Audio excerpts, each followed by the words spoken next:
Hello पिलामाने welcome back to our YouTube channel.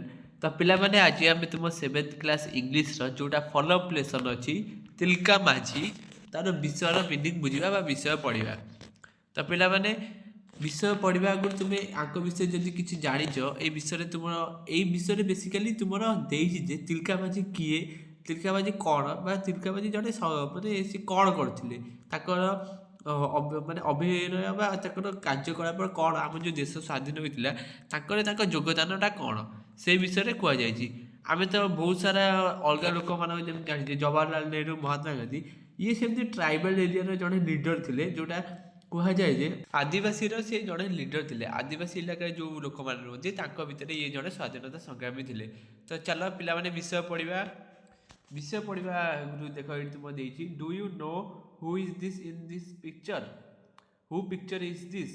ଏଇ ଯେଉଁ ପିକ୍ଚରଟା ଦେଖୁଛ ତୁମେ ଜାଣିପାରୁଛ ଇଏ କିଏ। Read the small paragraph in bracket know about the picture. तुम्हें ये पाराग्राफटा पढ़ तुम्हें जापर ये पिक्चर किए।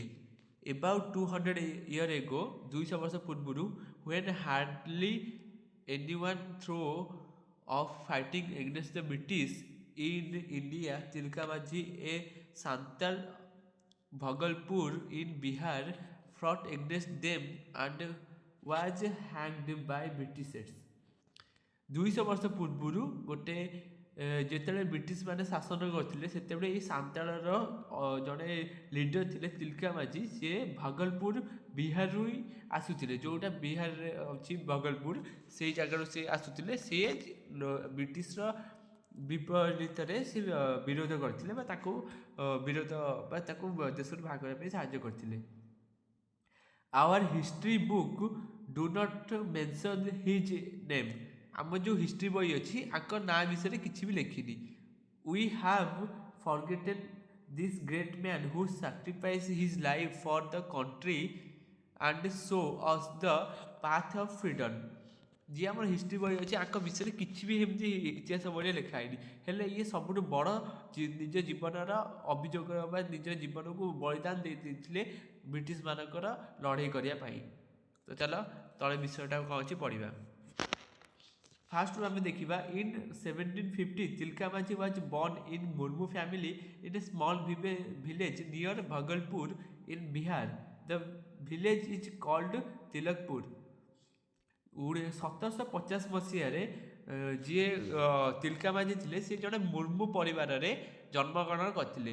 से जन्मग्रहण गाँव ना है भगलपुर जोटा बिहार अच्छी एवं एवं ता ना तिलकापुर बोली हो जाइए तिलकपुर बोली हो जाइए। तो second paragraph the Murmus are priests among the Santal. जो मुर्मू थे से माने पूजारी थे ब्राह्मण थे सांताल मानकर जो जाति अच्छी ता भीतर मुर्मू जी थे से पूजारी थे। So Tilka used to worship Marang Buru from his early days. Tilka ji थे से मरंग बुरु को पूजा करते देवता का ना था मरंग बुरु। As the day went by, he grew up to be a religious man। जेतेବେଳେ दिन गढ़ी चला से जड़े धार्मिक व्यक्ति भाव जनाशुना हेले।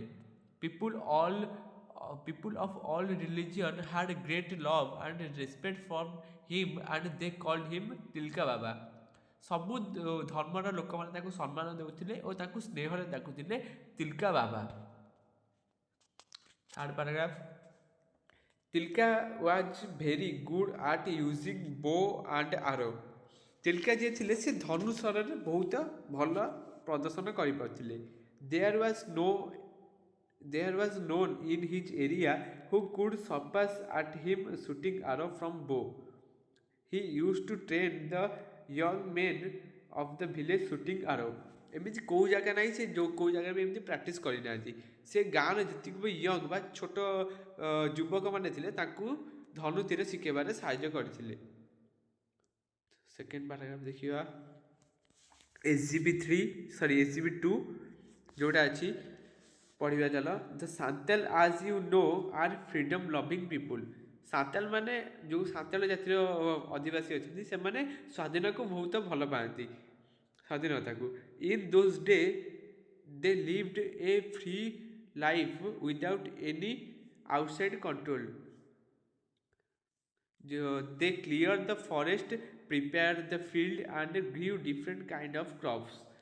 ଯେତେବେଳେ ବି ବହୁତ ସାରା ଏମିତି ଦିନ ରହିଛି ଯେଉଁଠାରେ ଏମିତି ତାଙ୍କୁ କେହି ବି କଣ୍ଟ୍ରୋଲ କରିନାହାନ୍ତି, ବାହାରୁ ଆସିକି ଏମିତି କେହି ବି ଏମିତି ତାକୁ କଣ୍ଟ୍ରୋଲ କରିନାହାନ୍ତି। ସେମାନେ ଜଙ୍ଗଲରେ ରହୁଥିଲେ, ଜଙ୍ଗଲର ଗୋଟେ ଜାଗାକୁ ସଫା କରିଥିଲେ ଓ ସେଠି ବିଭିନ୍ନ ପ୍ରକାର ଶସ୍ୟ ବୁଣିକି ନିଜର ପେଟ ପୋଷୁଥିଲେ ବା ନିଜକୁ ଖାଉଥିଲେ। The king had little control over them, the king had little control over them. ଜଣେ ଯିଏ ରାଜା ଥିଲେ ତାଙ୍କୁ ଅଳ୍ପ ବହୁତ ଶାସନ କରୁଥିଲେ। Once or twice a year they had helped him king when there was a war. ବର୍ଷକୁ ଥରେ କିମ୍ବା ଦ୍ୱିତୀୟରେ ହଉ ଯେଉଁ ରାଜା ଥିଲେ ତାଙ୍କ ଯେତେ ଲଢ଼େଇ ବା ହେଉଥିଲା ସେତେବେଳେ ଏଇ ସାନ୍ତଳାମାନେ ତାଙ୍କୁ ସାହାଯ୍ୟ କରିଥିଲେ। But after the Plassey battle the British became the rule of Bengal, Bihar and Odisha. ଯେତେବେଳେ ପାସଲେ ବ୍ୟାଟେଲ୍ ସରିଗଲା ବା ପାସଲେ ଯୁଦ୍ଧ ହେଲା, ସେତେବେଳେ ପରଠୁ ଯେଉଁ ବ୍ରିଟିଶର ମାନେ ଥିଲେ ସେମାନେ ବେଙ୍ଗଲ ମାନେ ହେଲା କଲିକତା ବା ବିହାର ହେଲା ବିହାର ତୁମେ ଜାଣିଛ, ଆଉ ଓଡ଼ିଶାକୁ କଣ୍ଟ୍ରୋଲ କଲେ, ଓଡ଼ିଶାକୁ ଶାସନ କଲେ। The king of Bhagalpur came under control of the British. ସେ ଭଗଲପୁର ଯିଏ ରାଜା ଥିଲେ ସେ ବ୍ରିଟିଶଙ୍କ ଅଧୀନକୁ ପଳାଇଲେ। The British wanted to collect more money, they asked king Bhagalpur for more money. The king in turn appointed outside to collect rent from the tribals. Some tribal villages were given as tax by some landlords। ଯେତେବେଳେ ସେ ବ୍ରିଟିଶର ମାନେ ସେ ରାଜାକୁ ଶାସନ କରିଦେଲେ ତାକୁ ବହୁତ ସାରା ପଇସା ମାଗିଲେ। ଆଉ ସେ ରାଜା କ'ଣ କରିଥିଲା, ଏଇ ଯେଉଁ ସାନ୍ତାଳ ମାନେ ଥିଲେ ତାଙ୍କୁ ପଇସା ମାଗୁଥିଲା ଓ ତାଙ୍କୁ ପଇସା ମାଗିବା ପାଇଁ ଜଣେ ଲୋକ ରଖିଥିଲା। ହେଲେ କିଛି ଯେଉଁ ଟ୍ରାଇବାଲ ବା ସେ ଗାଁର ଲୋକ ଥିଲେ ସେ ତାଙ୍କ ଜମିକୁ ଜଣେ ଜମିଦାର ପାଖରେ ବନ୍ଧା ପକାଇଥିଲେ। The landlord asked Santal to pay more taxes and often took away their property and land. ଯେଉଁ ଜମିଦାର ଥିଲା ସେ ତାଙ୍କୁ ବହୁତ ସାରା ପଇସା ମାଗୁଥିଲା ତାଙ୍କ ଜମି ପ୍ରତି ବଦଳରେ, ଜମି ତାଙ୍କଠୁ ଛଡ଼ାଇବା ପାଇଁ ଆହୁରି ଅଧିକରୁ ଅଧିକ ପଇସା ମାଗୁଥିଲା। Tilka did not like this. Tilka ଯିଏ ଥିଲେ ତାଙ୍କୁ ଏସବୁ ଜିନିଷ ପସନ୍ଦ ନଥିଲା। He asked the Santal not to pay taxes. ସେ ସାନ୍ତାଳମାନଙ୍କୁ କହିଥିଲେ ଯେ ତୁମେ କେବେ ପଇସା ଆଉ ଟୋଟାଲ ଦିଅନି ବା କର ତାଙ୍କୁ ଦିଅନି। The Santal became a real problem for the government. ସାନ୍ତାଳମାନେ ଥିଲେ ଯେଉଁମାନେ ସାନ୍ତାଳମାନେ ଥିଲେ ସେମାନେ ଗଭର୍ଣ୍ଣମେଣ୍ଟ ପାଇଁ ଗୋଟେ ପ୍ରୋବ୍ଲେମ୍ ହେଇଗଲେ। To bring the Santal under control a new collector was appointed in Bhagalpur. ସେଇ ସାନ୍ତାଳମାନଙ୍କୁ କଣ୍ଟ୍ରୋଲ କରିବା ପାଇଁ ନୂଆ ଜଣେ କଲେକ୍ଟର ଭଗଲପୁରରେ ଆପଏଣ୍ଟେଡ୍ ହେଲେ ବା ସେଠାରେ ଯୋଗିତ ହେଲେ। His name was Cleveland. ତାଙ୍କ ନାଁ ଥିଲା Cleveland. In different way he try to bring Santal under control. ବହୁତ ସାରା ଡିଫରେଣ୍ଟ ବା ଅନ୍ୟ ତରିକାରେ ସେ ସାନ୍ତାଳମାନଙ୍କୁ କଣ୍ଟ୍ରୋଲ କରିବା ପାଇଁ ଚାହୁଁଥିଲେ। He appointed soldier from other tribals to fight against the Santal. ସେ ବହୁତ ସାରା ଅନ୍ୟ ଜାତିର ସାନ୍ତାଳମାନଙ୍କୁ ରଖୁଥିଲେ ତାଙ୍କ ସୈନ୍ୟ କରିକି, ଯିଏ ଯେ ଏଇ ସାନ୍ତାଳମାନଙ୍କୁ ମାରିବ ବା ତାଙ୍କ ଏଗେନ୍ଷ୍ଟରେ ଲଢ଼େଇ କରିବ। Tilka could not bear this. He was looking for a chance to kill the Cleveland. ତିଲକାକୁ ସବୁ ପସନ୍ଦ ନଥିଲା, ସେ ଗୋଟେ ଚାନ୍ସ ଖୋଜୁଥିଲେ ମାନେ କ୍ଲେୟାରଲ୍ୟାଣ୍ଡକୁ ମାରିବା ପାଇଁ। SGB 3। The chance came on the morning of 23rd January 1784. Clearland was riding to his house on horseback। ସେଇ ଯେଉଁ ମାରିବାର ଦିନଟା ଆସିଗଲା ଯେଉଁଟା ଥିଲା ତୁମର ଏଇ ଯେଉଁ ଡେଟ୍ଟା ହେଉଛି 1774 ମସିହା 23 ଜାନୁଆରୀରେ। କ୍ଲେୟାରଲ୍ୟାଣ୍ଡ ଯିଏ ଥିଲା ସେ ଘରକୁ ଯିବା ପାଇଁ ଘୋଡ଼ାର ପିଠି ଉପରେ ବସିଥିଲା। Tilka shot an arrow from a distance and kill him on the spot. Tilka ଯିଏ ଥିଲେ ସେ ଲୁଚିକି ଗୋଟେ ତୀର ମାରିଲେ, ସେ କ୍ଲେୟାରଲ୍ୟାଣ୍ଡ ଥିଲା ତା ଦେହରେ ବାଜିଲା ଆଉ ସେ ସେଇଠି ମରିଗଲା। The news of Cleveland death spread everywhere. The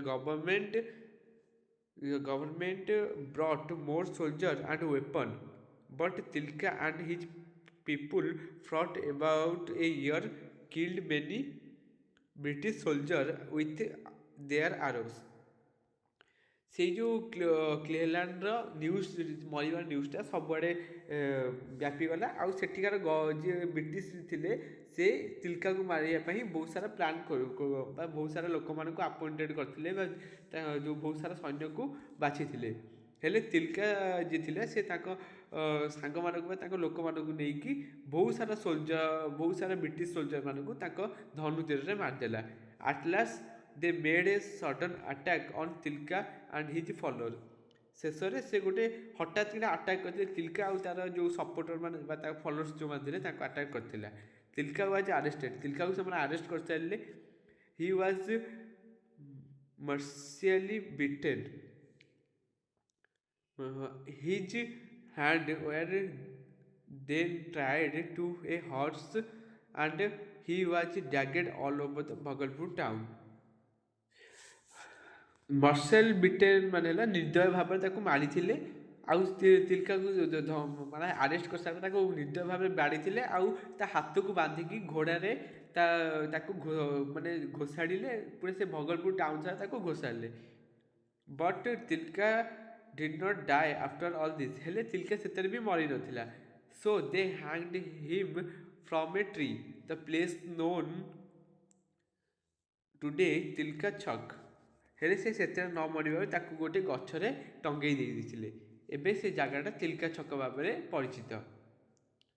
ତାପରେ history was forgotten Tilka Maji। His name is not found in history book, but many peoples who came to Bhagalpur pay their respect on Tilka। History book ଯେଉଁ ଆମ history ବହି ଅଛି ସେ ତିଲକାକୁ କେବେ ମନେ ରଖିନି ବା ତାକୁ ଜାଗା ଦେଇନି ଇତିହାସ ବହିରେ। ହେଲେ ସେଠିକାର ଯେଉଁ ଭଗଲପୁରର ଲୋକମାନେ ଥିଲେ ସେ ଆଜି ବି ତିଲକାକୁ ସମ୍ମାନ ଦେଉଛନ୍ତି। In 1969 the Seemant Gandhi and Khan Abdul Ghaffar Khan came Bhagalpur. He went to Tilka Chowk and Tilka was hanged and paid his respect for the great Maitre। ଯେଉଁ ସୀମନ୍ତା ଗାନ୍ଧୀ ଆଉ ଖାନ୍ ଅବଦୁଲ ଗଫର ଖାନ୍ ଥିଲେ ସେ 1969 ମସିହାରେ ଭଗଲପୁର ଯାଇଥିଲେ ଆଉ ସେଠି ଯେଉଁ ଷ୍ଟାଚ୍ୟୁଟା ଥିଲା ତିଲକା ମାଝୀଙ୍କ ଷ୍ଟାଚ୍ୟୁଟା ଥିଲା ସେଠି ଯାଇକି ସେଠି ପ୍ରାର୍ଥନା କରିଥିଲେ। ତ ପିଲାମାନେ ଏଇଠି ତୁମ ବିଷୟ ପୁରା ସରିଯାଉଛି। ଆଉ ଯେତିକି ବହି କ୍ୱେଶ୍ଚିନ୍ ଆନ୍ସର୍ ଅଛି ତୁମେ ସାଇଡ଼୍ରେ ଦେଖିପାରୁଥିବ। ଦେଖ ତୁମ ଏଇ ସାଇଡ଼୍ରେ ଯଦି ଆଉଥିବ ନହେଲେ ଏଠି ବି ମୁଁ ପକାଇଦେବି। ଆଉ ତୁମେ ଯଦି ଚାହିଁବ ତୁମେ ଡେସ୍କ୍ରିପସନ୍ ବକ୍ସକୁ ଯାଇକି ସେ ଭିଡ଼ିଓରୁ ତୁମ କ୍ୱେଶ୍ଚିନ୍ ଆନ୍ସର୍କୁ ପାଇଯିବ। Thank you.